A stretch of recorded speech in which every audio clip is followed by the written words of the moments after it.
morning and welcome. It is Friday, November 10th, and happy Veterans Day weekend to everybody. I know that's tomorrow, but we won't be on. So I wanted to make sure that we recognized our veterans early. My name is Randee Ramsey, the Executive Director of Southwest Alternate Media Project, your Film Friday host. Well, Todd's not here, and I get the joy of Dr. Natalie Garza, HCC History Professor, joining me today as my co-host. I'm super excited. Good morning, Natalie. How are you? Good morning, Randee. I'm good. We're live on Houston Community College District Facebook page. That's Houston Community College, not HCC. We're also on YouTube, and you can also find us on X, LinkedIn, and on HCCTV at noon, 5, and 10 p.m. Monday through Friday. That's right. As I always say, there's no excuse for missing your up-to-the-minute updates and knowing everything that's going on here at HCC. I'm super excited. We have a great show today, and sweater weather is back, Natalie. So that's good news. Yes, I had to make sure to bundle up my little one before we went outside this morning. She was very excited about the rain. Yeah, I'm very excited about the rain. My yard is very excited about the rain. So my daughter, the planter, very excited. So it's a good day all around. Today, we have some great guests with us. I'm super excited. We have Kathleen Crist, Executive Director of the Houston Area Parkinson Society. And we're super excited because what an important topic. Catherine, good morning. How are you? Kathleen. I keep saying Catherine. Sorry, it's Kathleen. Not a problem, my whole life. So I'll answer to just about anything. I'm one of four kids. So I'm good. Thank you. I'm excited to be back and look forward to our conversation. Well, I'm super excited. We'll be back with you in 10 minutes, but we're going to start this morning with our Film Friday guest, Lee Liu, director of a new documentary, A Town Called Victoria, that is set for wide release on PBS on November 13th, broadcast and streaming. I'm super excited about it because Swamp hosted a screening and a Q&A and a recording of Eddie Robinson's show, I See You, with Lee, and about the documentary, 2 weeks ago now, which was so great. So I'm super excited. Welcome to the show, Lee. Thank you. Thanks for having me. Let's take a look at the trailer for a moment, because I think it's so important that people understand the context of what we're going to talk about. One of the things I remember when we first moved here is the sunshine. In the 22 years I've been here, I've loved every minute of it, and they have loved me back. Good luck. Good luck. Victoria has been very good to us, raising our children in this town. I don't think we have had any disturbing kind of relations with anybody. 90,000 people living in this county. We're still a rural area. There's always been racism, and it goes way back. American people were being blown up, shot at, whatever, by Muslims. It's one of the reasons that Trump got elected. He promised that he would do something about it. At 2 a.m., I got a call from our imam. He was crying. He said, "Our mosque is on fire." Please God, let it be an accident. It was no coincidence that the fire was on the night of the travel ban. 25-year-old Mark Vincent Perez will remain in detention after learning about his possible connection to the mosque fire. And this, ladies and gentlemen, is a hate crime. It looks great, and I know that it's been well received. What drew you to the story about Victoria, Lee? Well, originally I'm from Sugar Land, so I grew up, very much in this region. And when the fire had happened, I live in California now as well, but I lived there at the time. And I just saw so many notifications on my social media from people that I knew from high school, from my time in Sugar Land, just having a deep connection with Victoria and the mosque that was at the center of all of this. So it just felt like such a heartbreak because it was happening in our collective backyard in a way. So that was definitely so heart-wrenching, heart-rendering. But the next day, when almost 400, 500 people showed up at the mosque to hold a peace rally, to say that we put our arms around you in this moment of trauma for this Muslim community, that really sparked an interest in me to really dig in and to learn more about this town, because what I saw in that act of gracious kindness was what I loved about being from Texas, and a sense of neighborly community and solidarity in a way that I really miss being out here. So I think that was an interesting entry point, because not only do you have a group of people saying that they supported this, Muslim community, you also had a burning mosque in front of them as well. So the dichotomy and the range of expressions between those two things was so great, and I thought would really make an interesting story to tell in this time. Well, and I think what is so interesting is it really is a matter of like, there's this moment of national recognition of this terrible act, but what really happens when the cameras leave and the attention is turned away? And I think, can you kind of delve into, because I know the film delves into that. So can you speak to that for a moment? Sure. I mean, we see these quick stories every day in our news cycle of tragic events. And I think that, unfortunately, the news cycle doesn't have the sustaining, attention to really figure out what are the ramifications and the ripple effects of something like this. And with our show, with our story, and for me personally, I was invested as to what would happen a year later, 2 years later. How does this mosque get rebuilt? How will the trial, result in terms of giving justice to the Muslim community at this time? So I think the series, it's 3 parts, and I think the first episode is about the promise of community. The second would be the failure of community, and the third would be the reality of community, all wrapped up in sort of this, 2 to 3 year period of how this community, dealt with this hate crime. And the bittersweetness at the end is that there's just some stuff you can't come back from, especially for this community's sense of safety in this town. Well, I think that's really true. And as somebody who lived for more than 5 years in a Muslim country in the Middle East, I get the dichotomy of what the perception of Islam is versus the reality. And you can live right next door to it. If you don't open your heart and your mind to it, you don't see it. Right. But especially right now, it's incredibly topical how we talk about the differences that we have in religion and culture, and how do we embrace that and honor it and, not be scared of it. So as somebody who grew up in Texas, what is your hope for our future as the diverse society that we are?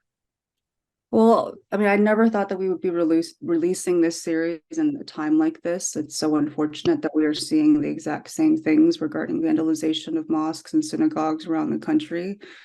And I hope people can, especially in Texas, can really see that,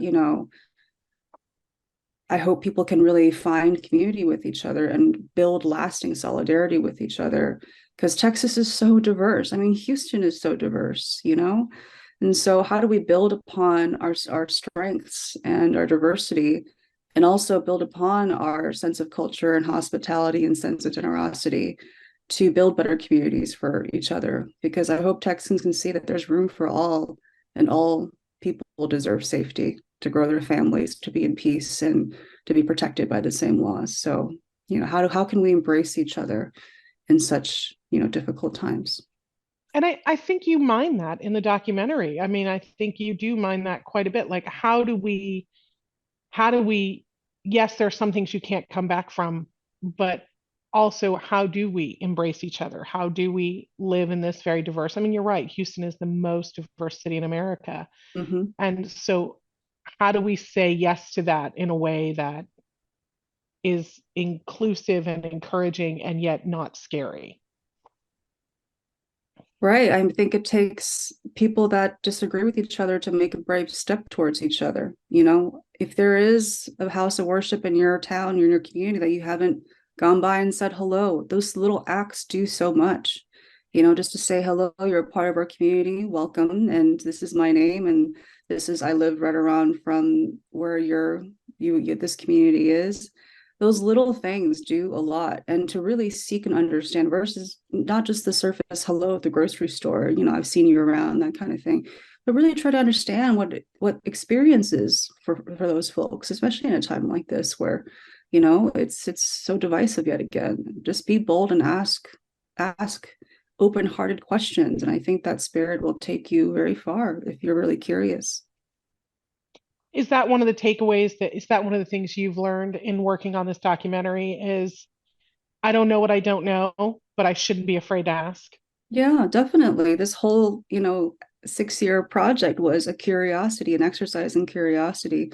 I didn't know these people 6 years ago, and now I have a whole slew of people in a community that I think are part of my life now, because I kind of challenged myself to ask questions where I just didn't know the answers to, and the incredible warmth and receptiveness of the community. It speaks to them as well. The sense of vulnerability that you get from what you hear from them in the show.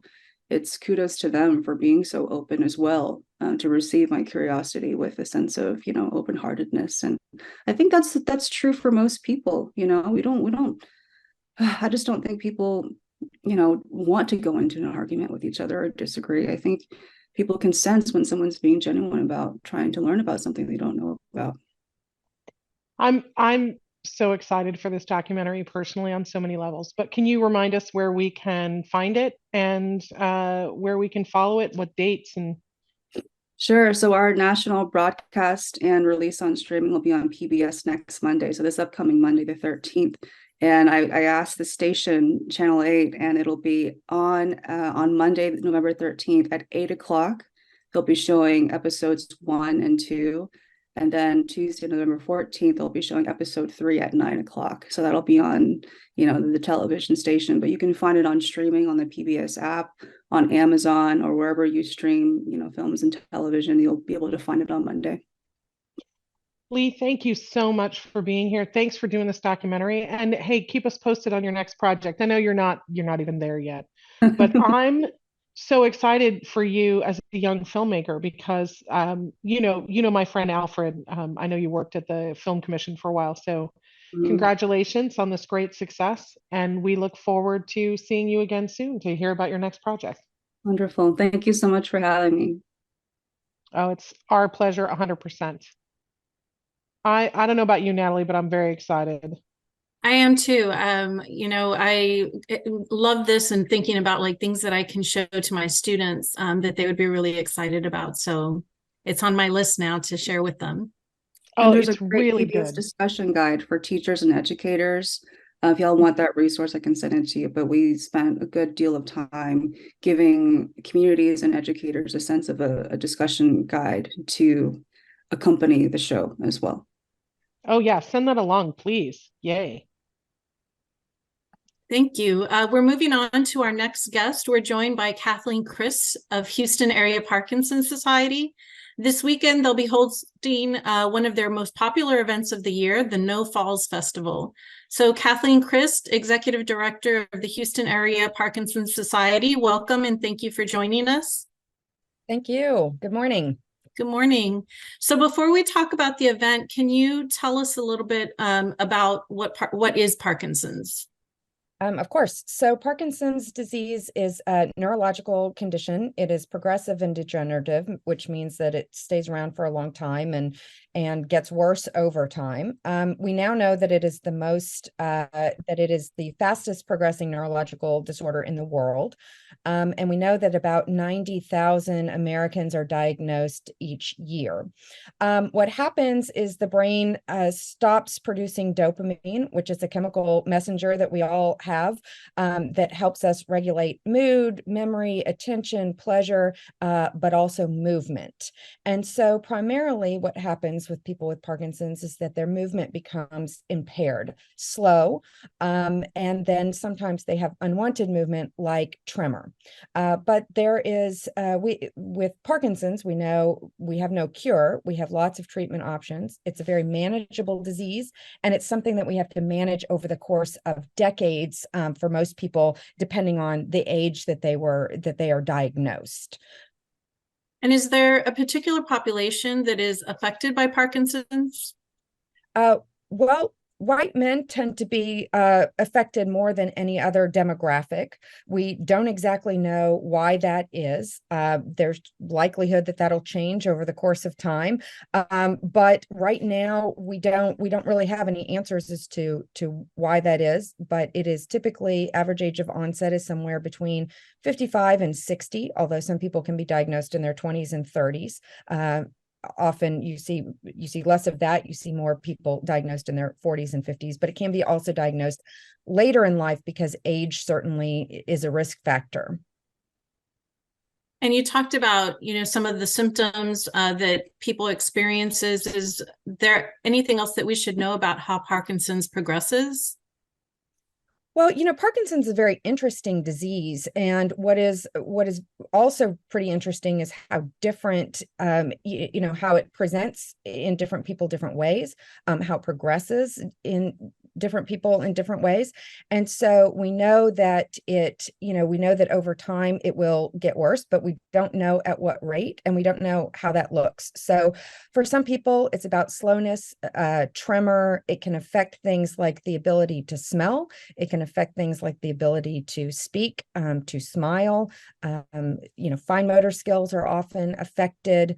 Balance is affected, which kind of, is a big part of why we're doing the program that we're doing tomorrow. So tell me a little bit about the program. So we call it our No Falls Festival, and we try to work in fun where we can work in fun while also tackling serious topics. This is the third year that we've done this, and we do it in partnership with Texas Women's University and their School of Physical Therapy. And what we do is we bring people together for some interactive workshops, for some opportunity to do balance screening, strength testing, talk about home safety, things that they can do, modifications that they can make. We know that falls are not good for anyone. We especially want to make sure, because people with Parkinson's, due to their postural changes and due to their slowness of movement, due to their inability to kind of correct themselves when off balance, that falls are a pretty serious thing for people with Parkinson's.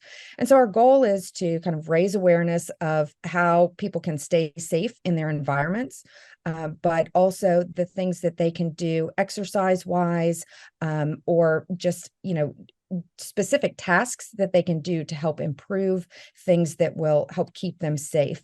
Our hips and our ankles are actually a big part of balance, and we often forget about that when we're doing exercises and things that we can do to kind of improve our overall health. So we focus on some of the things that are really tied to keeping people safe and upright. So I know that, falls can be really dangerous. Can you talk a little bit more about that? I understand, like, because of people's balance, that becomes more likely, that falls become more likely. But the impact of a fall, how does that affect somebody's health? Well, it's not too different from the general population, right? So we know that when people fall, things break. When people fall in certain areas like bathrooms, all you're going to do is hit something hard. We want to avoid additional trauma to the head, which can be life-threatening. We also want to avoid trips to the emergency room and avoiding hospitalizations. People with Parkinson's don't do well in those environments because they have very specific medical needs and medication needs. And so what we're really trying to do is maintain and preserve people's independence, keep them in a state where they've already got Parkinson's kind of working against them. So how do we prevent them from having to overcome additional challenges like more mobility problems, or having to go from being upright and ambulatory to using assistive devices, or, even having to be, go to a wheelchair if they have really done some damage.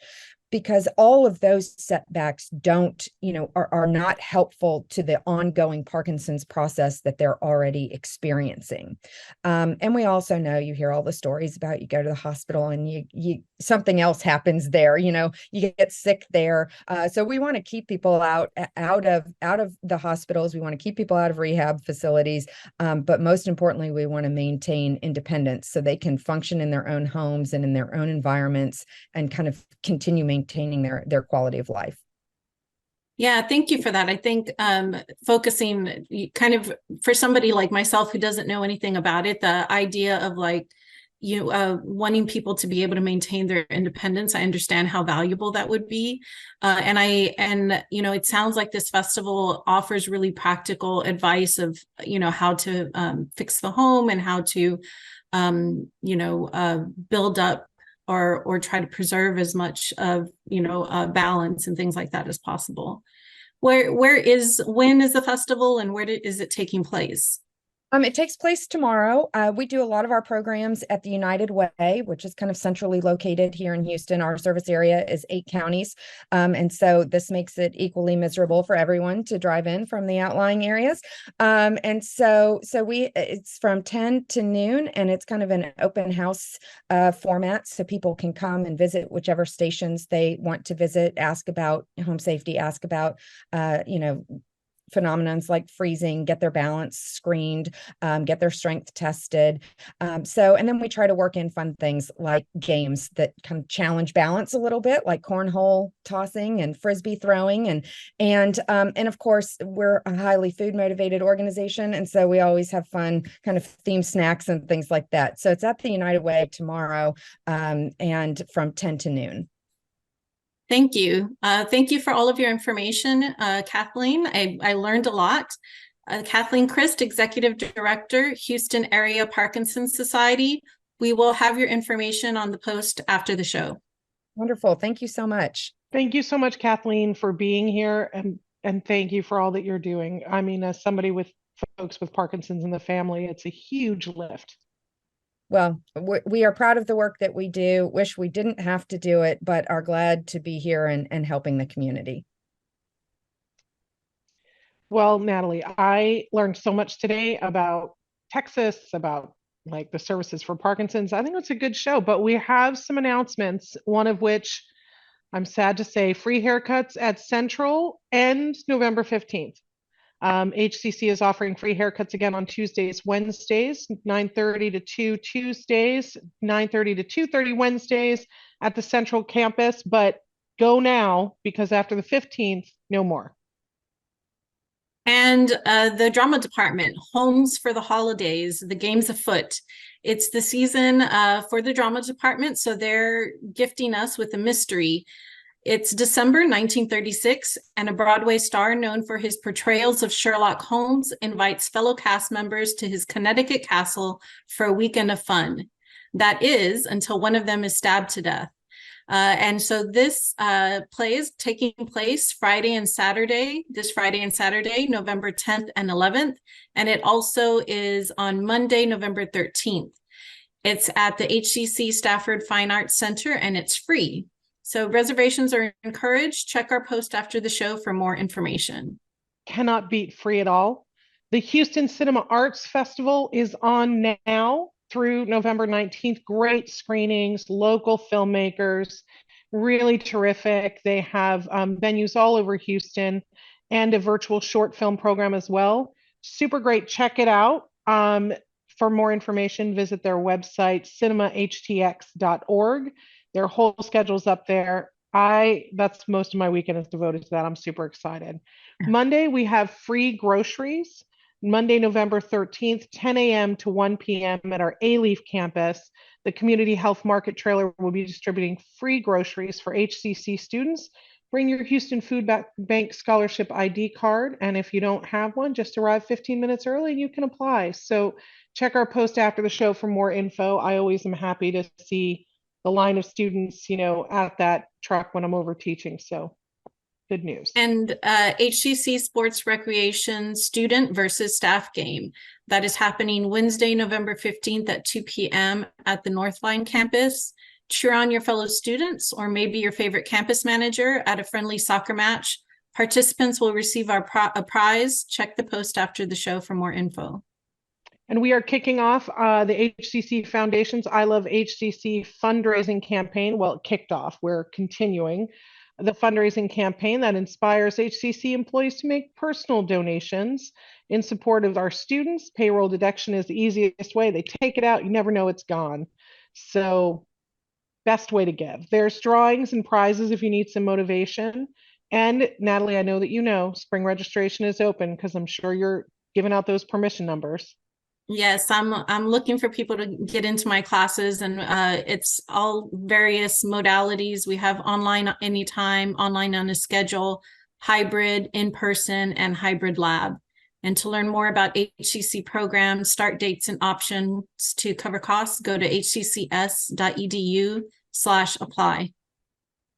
And Monday, Morgan Tuck from the HCC Counseling Department is back for Mental Health Monday. So lots coming up next week. That's just another great week of programming. I'm super excited. I love Mental Health Monday. I need Mental Health Monday. Yeah, I think we all do, especially right before the break. Yes, because we're all getting toward the end. Well, thank you so much for co-hosting with me today. I think it was a good job. Good show. We still need Todd though, so we're looking forward to having him back. And thank you all for joining us. I hope you have a great weekend. Enjoy the chilly weather, and we'll see you next time at HCC TV's Up to the Minute.